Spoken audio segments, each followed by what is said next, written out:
Charles Spurgeon was a key figure in the 19th century Baptist Church, known for his great influence. He is widely considered representative of 19th century Baptists. I approached this research on Charles Spurgeon with 5 critical and personal examinations. Number 1, I found out that Spurgeon never received formal theological education. Number 2, Spurgeon's preaching style, expository manner, is quite different from modern preachers. Spurgeon used the scripture more freely to lead people to Christ. His sermon emphasized on core message of salvation rather than careful explanation or scientific analysis of the text. Spurgeon led big congregations, more than 5,000 people he led in his leadership. How he managed his ministry with Baptist traditions.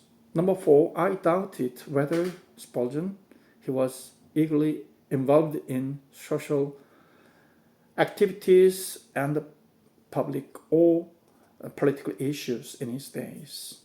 Lastly, he involved in separations, so he rebelled as separatist because he's involved in so-called downgrade controversy.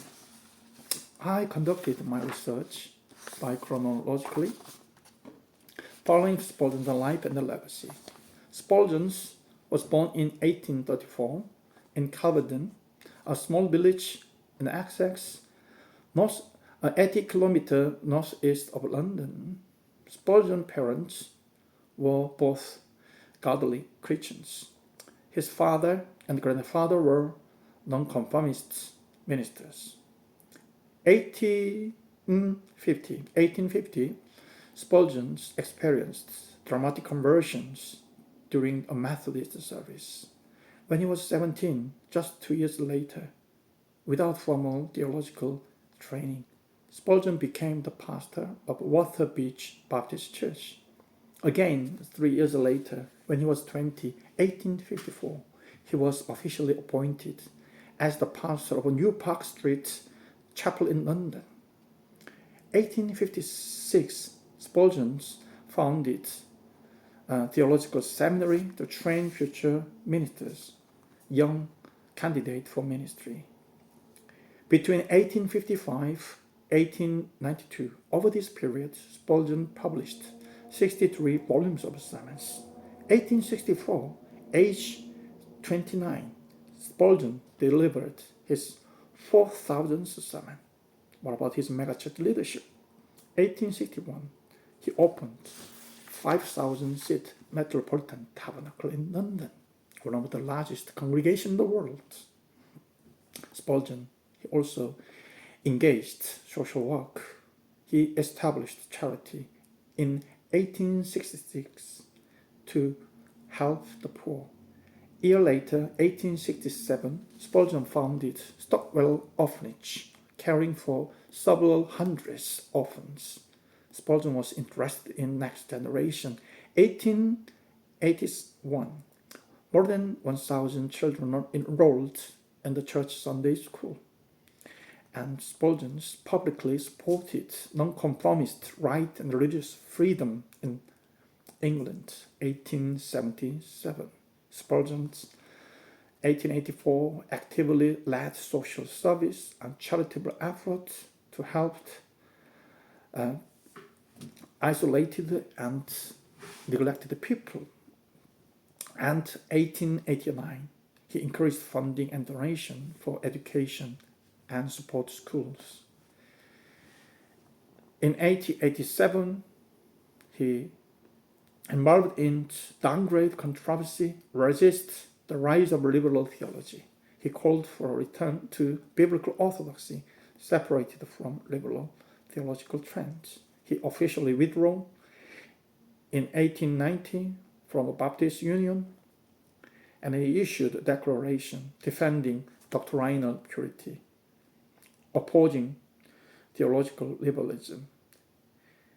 His stand continued until his death in 1891, age 57. Here is a brief overview of Charles Spurgeon, the legacy Charles Spurgeon left behind. Spurgeon published 63 volumes and 3,600 sermons delivered during his lifetime. Many of them were published weekly. 50 million copies during his lifetime sold, and by the end of 19th century, over 100 million copies were sold. It's still going on. Over 300 million copies have been sold. Spurgeon's sermons, the translation, more than 23 languages translated. Spurgeon personally baptized 14,692 people during his ministry. He opened Stockwell Orphanage, looked after orphans, and raised next generation and children for Sunday school and young pastors in seminaries. And also, he oversaw more than 60 charitable ministries. He opposed the liberal theology in his days, and also he involved so many other activities. Over a century after his death, Spurgeon's work remained among the most printed in the world. Spurgeon's left strong legacy still impacts Christians today. Known as Prince of Preachers, his influence comes from his powerful sermons and preachings, many books and charitable work, his effort to spread the gospel and to train next generation and the young pastors keep his legacy alive. Spurgeon's work contributes to inspire believers, including me, and shape Christian thoughts even now.